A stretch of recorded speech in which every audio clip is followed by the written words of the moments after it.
Hi అండి. Today recipe వచ్చేసి టమాటా curry. టమాటా కర్రీలో స్పెషల్ ఏంటి అని అనుకుంటున్నారా? ఇదేంటంటే ఇవి చూపిస్తున్న కదండీ ఉల్లి ఆకులు. ఇవేంటంటే టమాటాలు, ఉల్లాకులు ఇవి ఇప్పుడు ఇలా ఉన్నాయి కదండీ! ఇవి ఆనియన్స్ అన్నమాట.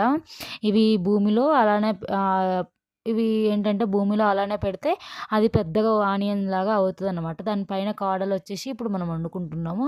ఇప్పుడు ఈ సీజన్‌లో దొరికేటివి ఇవే అండి. చాలా బావుంటాయి టేస్టీగా. ఫస్ట్ ఒక పాన్ తీసుకొని ఆయిల్ పోసేసి పోపు చేసేస్తున్నాను. జీలకర్ర, ఆవాలు, కరివేపాకు, కొత్తిమీర, పసుపేసేసి ఈ ఉల్లాకులు ఉన్నాయి గదండీ! ఉల్లాకులు ఏసేసుకున్నాము. ఏసేసుకొని అంటే ఉల్లిగడ్డల బదులు ఈ ఉల్లాకన్నమాట. చాలా టేస్టీగా ఉండిద్ది. కొంచెం వెల్లుల్లి పేస్ట్ ఏసుకున్నాను. ఇదేందంటే ఇప్పుడు ఈ సీజన్‌లో దొరికిద్ది. మళ్ళీ అందులోటి దీంట్లో చింతకాయ పచ్చడితోని మనం కొరుక్కొని తింటే చాలా బావుండిద్దండి. ఊర్లల్లో అయితే ఫ్రెష్‌గా ఇలా ఊర్లల్లో అయితే ఫ్రెష్‌గా ఇలా తెంపుకొనొచ్చి అమ్ముతూ ఉంటారు. మేమైతే ఫుల్లుగా తినేవాళ్ళం. ఇట్లా టమాటా కర్రీలో గానీ, అదే సర్వపిండిలో గానీ, మంచిగా అది చింతకాయ పచ్చడిలో గానీ చాలా తినేవాళ్ళం. బావుండిద్ది చాలా టేస్ట్. అయితే నాకు మార్కెట్‌లో అవుపడితే తీసుకొచ్చాను. ఇదేంటంటే టమాటా కర్రీలో వేసి వండుతున్నాను.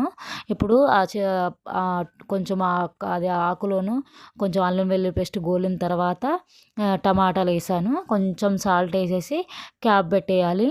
క్యాప్ పెట్టేసేస్తే మంచిగా ఉడికిద్దనమాట. వాటర్ కూడా వస్తది మంచిగా. ఇదేందంటే అయిపోయిన తర్వాత క్లోజ్ చేసేసి మళ్ళీ 5 మినిట్స్‌కి ఒకసారి కలబెడతా ఉండాలి. ఎందుకంటే మాడిపోయిద్ది కదా మళ్ళని. ఆ 5 మినిట్స్‌కి ఒకసారి చెక్ చేస్తా ఉండాలి. చూడండి ఎంత ఎసరొచ్చేసిందో. ఇది చాలా బావుండిద్దండి టేస్ట్ గానీ, ఇది చపాతీలోకి కానీ, మన రైస్‌లోకి గానీ చాలా బావుండిద్ది. చాలా టేస్టీగా ఉండిద్ది.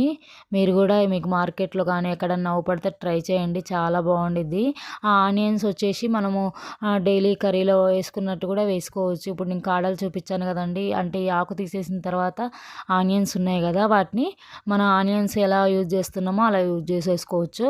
ఇదేంటంటే లేతగా అంటే అప్పుడే వచ్చిన కాయలు కాబట్టి తియ్యగా బావుండిద్ది. ఇంకిప్పుడు ఉప్పు, కారం ఏసేసుకొని మంచిగా ఉడికిన తర్వాత టమాటా ఉడికిన తర్వాత ఉప్పు, కారం ఏసేసుకొని దింపేసుకోవడమేనే. ఇదేందంటే చాలా టేస్టీగా ఉండిద్ది. మళ్ళీ పుల్లగా టమాటాలు గూడా మంచిగా మన మన హైబ్రిడ్ గాకుండా మన కాయలైతే సూపర్ టేస్ట్ ఉండిద్ది. మాదైతే సూపరుంది. మీరు ట్రై చేయండి. నా ఛానల్‌ని సబ్స్క్రైబ్ జేసుకోండి. Thank you friends.